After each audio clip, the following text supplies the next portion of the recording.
Hello, good morning everyone. তো সকাল সকাল দেখো রেডি হয়ে নিয়েছি।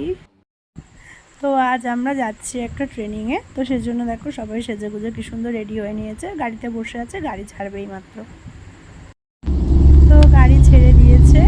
তো আমরা প্রায় সায়েন্স সিটির কাছে, সায়েন্স সিটি পেরিয়ে চলে এসেছি বেশ খানিকটা।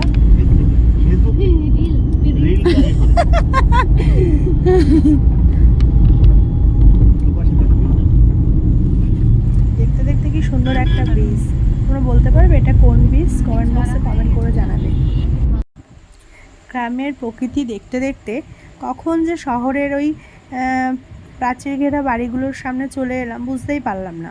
এটা হচ্ছে মা ফ্লাইওভার। তো এখান দিয়েও বেশ দেখো আকাশটাকে কেমন দেখাচ্ছে, বেশ মেঘলা হয়ে আসছিল, ওয়েদারটাও অনেকটা ঠান্ডা হয়ে গেছিলো, গাড়ির ভেতরে বেশ সুন্দর লাগছিল চারপাশটা, তাই তো। তো মা ফ্লাইওভার পেরিয়ে আরও আমরা কিছুটা বেশ চলে এসেছি। তো আমাদের গন্তব্যস্থলের কাছাকাছি আমরা প্রায় পৌঁছে গেছি। বলতে পারবে ওটা কি দেখা যাচ্ছে? তো আমরা পৌঁছে গেলাম বেহালা অহেন্দ্র মঞ্চে। তো এখান থেকে আমাদের কিছু ফর্মালিটি ছিল, সেগুলো কমপ্লিট করে আমরা উপরে দেখো সবাই যাচ্ছি। তো বেশ অনেক লোকজন এসেছিল, অনেক ভিড়ভাড়।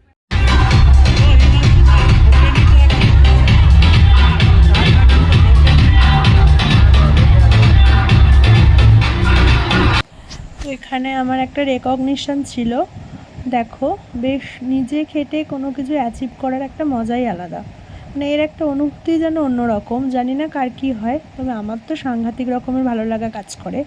অন্যে আমার হাতে পয়সা গুঁজে দিলে আমার সেটা ভালো লাগে না। নিজে কোনো কিছু অ্যাচিভ করে নিজে ইনকাম করব, এটা যেন মনে হয় অনেকটা বেশি আত্মসম্মানের, এবং নিজের ক্রিয়েটিভিটিগুলো যে প্রকাশ পায় সেটার একটা আলাদা অনুভূতি কাজ করে। তো সেটাই আজকে হলো। তো দেখো চারিদিকে কত লোকজন, কি ভালো লাগছিল পরিবেশটা, কি বলবো।